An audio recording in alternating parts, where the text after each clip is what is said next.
UKLO 1 year masters. No IELTS required up to 5 years visa. High visa success rate.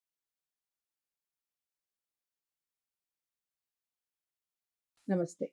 ఎన్నో ఆధ్యాత్మిక కార్యక్రమాలు మన ఛానల్లో నిరంతరం కొనసాగుతూనే ఉంటాయి.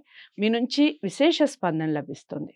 ప్రతి పండక్కి నేను విశిష్టంగా కార్యక్రమాలు చేస్తూనే ఉన్నాను. మీ నుంచి కూడా చాలా క్వశ్చన్స్ రావటం, కామెంట్ బాక్స్‌లో చాలా విషయాలు చెప్పడం, నేను అన్నీ కూడా చూస్తూనే ఉన్నాను.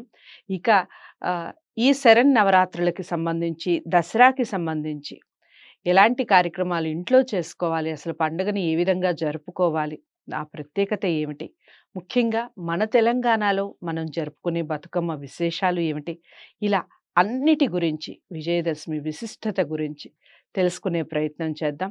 ప్రతి వీడియోని ఫస్ట్ నుంచి లాస్ట్ వరకు వాచ్ చేయండి. మీకు ఎలాంటి డౌట్స్ ఉన్నా, లేదా మీరు ఇంకా ఏదైనా మిస్ అవుతున్నారని మీకు అనిపించినా, ఇలాంటి కార్యక్రమాలు మీరు చెయ్యండి అని మాకు సలహాలు ఇచ్చినా తప్పకుండా కామెంట్ బాక్స్లో తెలియచేయండి. నాతో పాటు ఉన్నారు ప్రముఖ ఆధ్యాత్మికవేత్త డాక్టర్ గౌరీశంకర్ గారు.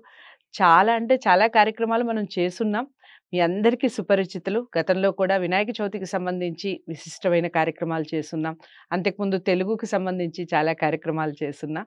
మున్ముందు కూడా గౌరీశంకర్ గారితో చాలా కార్యక్రమాలు చేసే ప్రయత్నం చేస్తాం.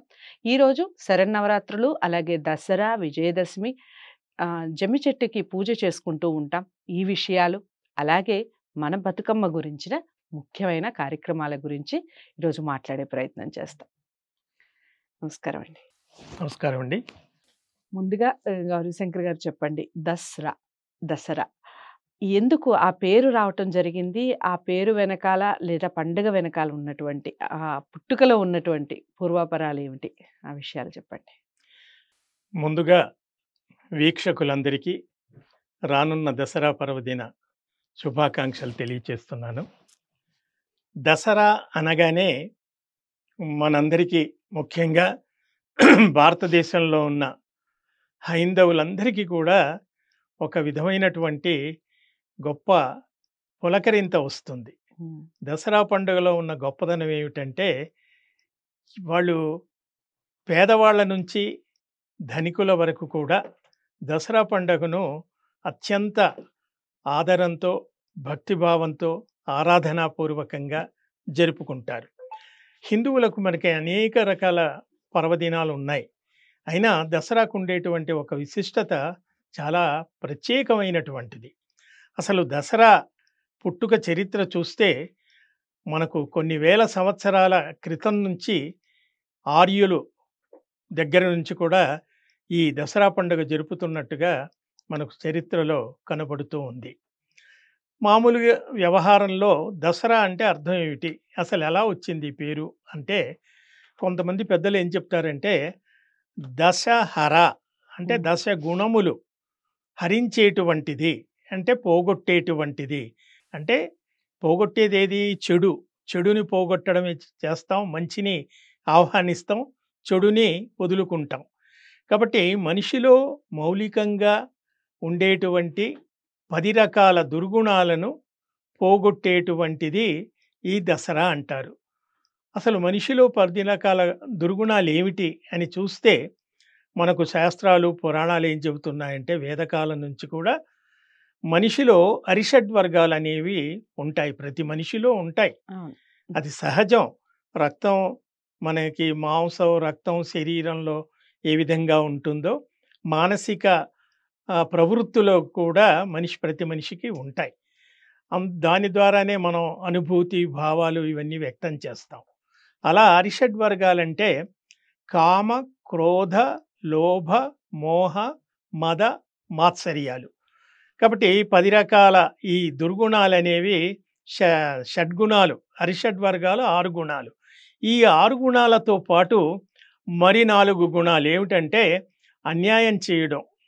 మనం సమాజంలో చూస్తూనే ఉన్నాం. అన్యాయం చేయడం, అహంకారం, తర్వాత స్వార్థం. ప్రతి మనిషి నేనే బాగుపడాలి, నేనే బాగుండాలి అనేటువంటి ఒక స్వార్థం. అలా అన్యాయము, అహంకారము, స్వార్థము, తర్వాత అధర్మం ధర్మాన్ని వదిలిపెట్టి అధర్మ మార్గంలో నడవటం. అస్సలు ఇలా ఈ 4 గుణాలు అవును. ప్లస్ ఆ 6 గుణాలు కలిపి 10 గుణాలు ప్రతి మనిషిలో మౌలికంగా ఉంటాయి.